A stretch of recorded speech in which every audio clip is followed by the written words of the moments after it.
Bonjour à tous et bienvenue dans cette vidéo sur les nombres premiers. Alors qu'est-ce qu'un nombre premier? Un entier P est premier s'il admet exactement deux diviseurs distincts, positifs, à savoir 1 et lui-même. Donc on va prendre les nombres dans l'ordre et on va voir s'ils sont premiers. Alors tout d'abord 0. 0 n'est pas premier, car tout nombre divise 0.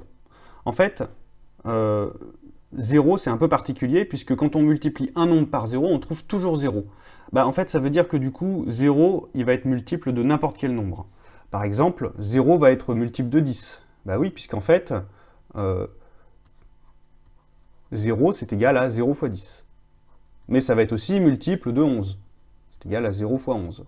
Voilà. Donc en fait, 0, il possède une infinité de diviseurs. C'est le seul nombre d'ailleurs qui possède une infinité de diviseurs. Et donc, il n'est pas premier, puisque pour être premier, il faut exactement deux diviseurs. Alors ensuite, 1. 1, il n'est pas premier non plus, puisqu'il ne possède qu'un seul diviseur. Oui, 1 et lui-même. Mais 1 et lui-même, c'est la même chose, donc ça ne fait qu'un seul diviseur. Or, pour être premier, il faut exactement deux diviseurs, donc 1 n'est pas premier. Maintenant, 2.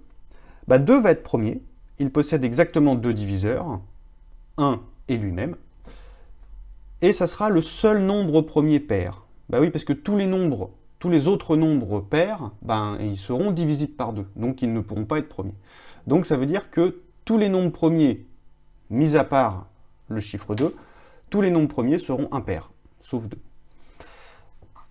2. 3 est premier. 3, il possède exactement deux diviseurs, 1 et lui-même. Par contre, 4 ne l'est pas, puisque 4, il possède 3 diviseurs, 1, 2 et 4. Voilà. Alors, on va continuer sur un algorithme qui va nous permettre de trouver tous les nombres premiers de 1 jusqu'à 100. Donc cet algorithme, c'est ce qu'on appelle le crible d'Ératosthène. Et donc le principe, c'est le suivant. On va prendre les nombres dans l'ordre et on va se poser la question, est-ce qu'ils sont premiers? Oui ou non? Et ensuite, et on va barrer tous les multiples de ces nombres-là. Donc on va commencer avec 1. 1 n'est pas premier, puisqu'il ne possède qu'un diviseur, c'est ce qu'on a dit tout à l'heure. 2, lui, est premier, donc on va l'entourer. Mais on va pouvoir barrer tous les multiples de 2, donc tous les nombres pairs. Donc on va pouvoir barrer 4, 6, 8, 10, et on va pouvoir barrer tous les nombres qui finissent par 2,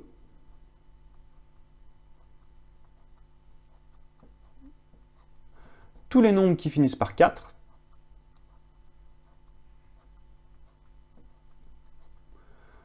tous les nombres qui finissent par 6,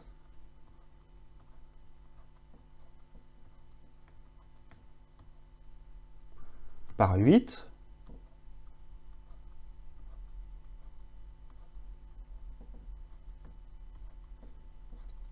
et par 0.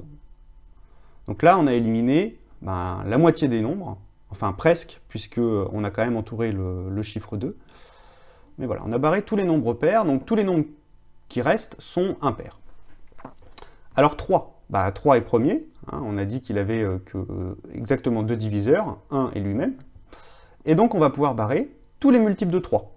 Donc 6, qu'on a déjà barré, 9, 12, 15, 18, 21, 24, 27, 30, 33, 36, 39, 42, 45, 48, 51, 54, 57, 60, 63, 66, 69, 69, 72, 75, 78, 81, 84, 87, 90, 93, 96 et 99.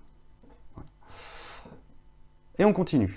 4 est déjà barré, et en fait, on a déjà barré tous les multiples de 4, puisqu'on a déjà barré tous les multiples de 2. On continue avec 5. 5 est premier, donc on l'entoure, et on va barrer tous les multiples de 5. Donc, c'est-à-dire tous les nombres qui se terminent par 5 ou par 0, mais ceux qui finissent par 0, on les a déjà barrés en barrant les nombres pairs. Alors on continue avec 6. 6 est déjà barré, et on a barré aussi tous les multiples de 6, puisqu'on a barré tous les multiples de 2, et on a barré aussi tous les multiples de 3. Donc tous les multiples de 6 sont forcément barrés. On continue avec 7. Donc 7 est premier, on ne peut pas le décomposer, et on va barrer tous les multiples de 7. Donc en fait on a déjà barré 2 fois 7, 3 fois 7, 4 fois 7, 5 fois 7, 6 fois 7. Donc le premier entier qu'on va barrer, c'est 7 fois 7, 49. Voilà. Tous ceux qui sont avant, on les a déjà barrés en barrant les multiples de 2, de 3 et de 5. Donc 49, et on continue. Donc 49, 7 fois 7, 49, 7 fois 8, 56, déjà barré. 7 fois 9, 63, déjà barré. 7 fois 10, 70, déjà barré. 7 fois 11, 77, donc là on va le barrer.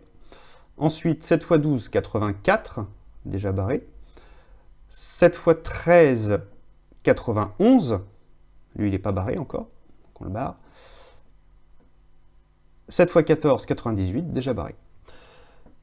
On continue, 8 est déjà barré, et tous les multiples de 8 sont déjà barrés, puisqu'on a déjà barré tous les multiples de 2.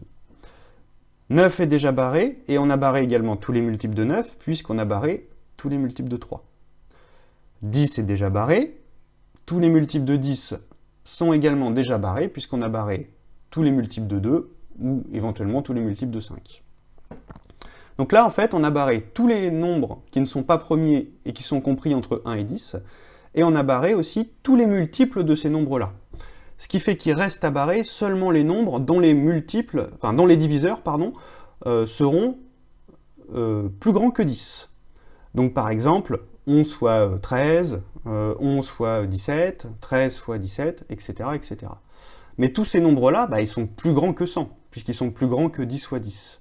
Donc en fait, ça veut dire qu'on a barré tous les nombres premiers, on a barré tous les nombres qui ne sont pas premiers et qui sont compris entre 1 et 100.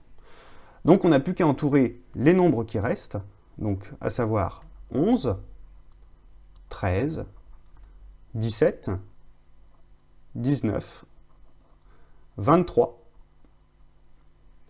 29, 31, 37, 41, 43, 47, 53, 59, 61,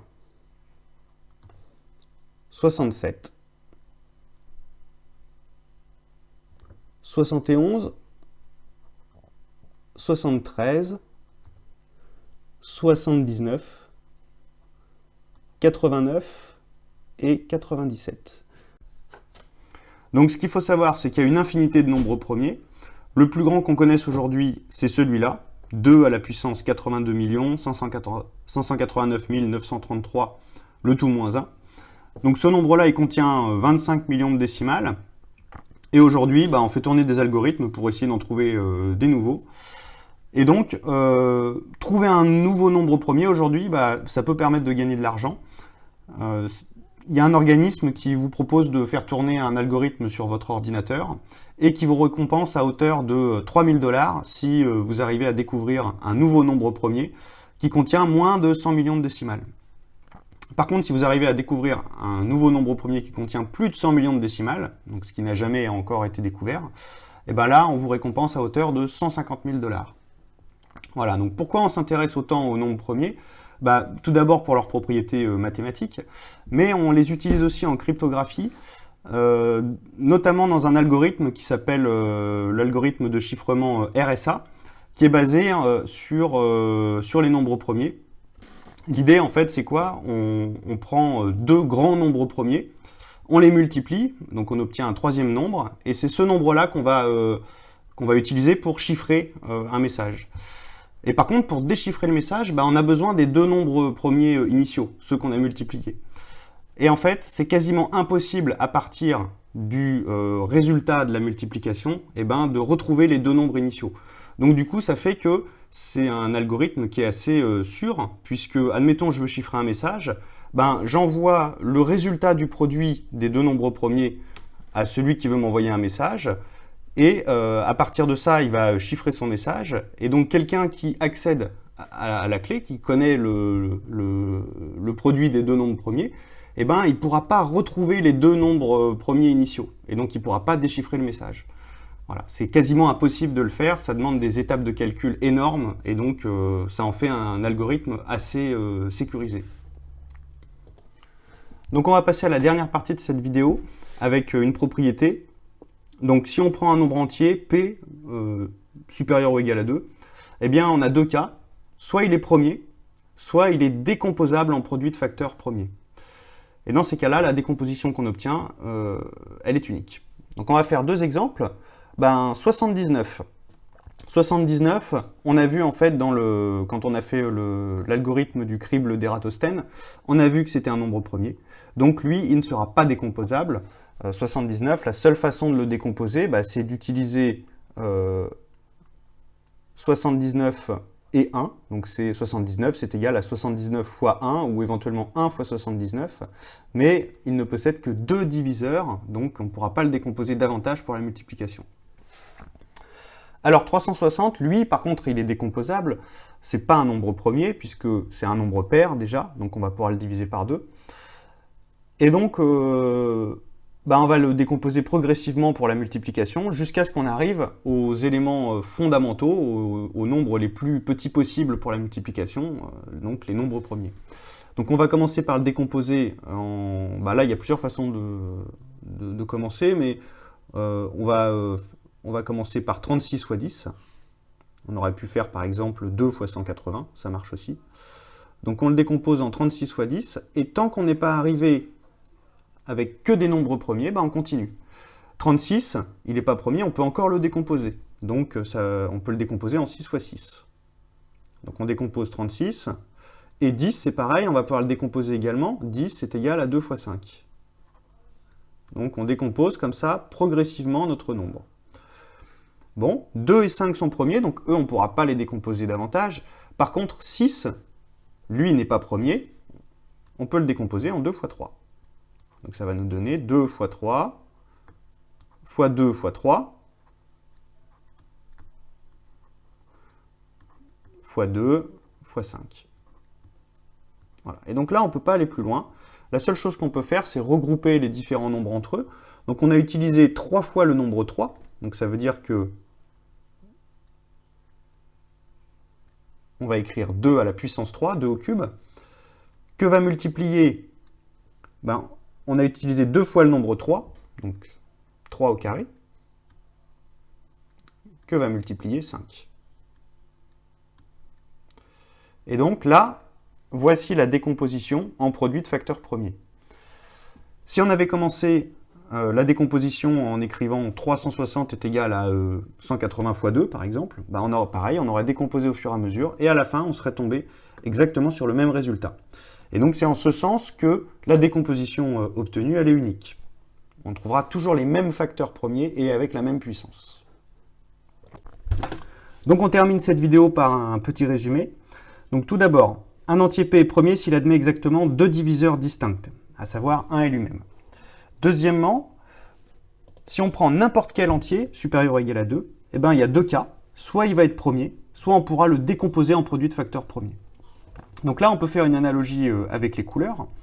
Quand on fait de la peinture, il y a ce qu'on appelle les couleurs primaires, donc, qui sont au nombre de 3. Il y a le rouge, le jaune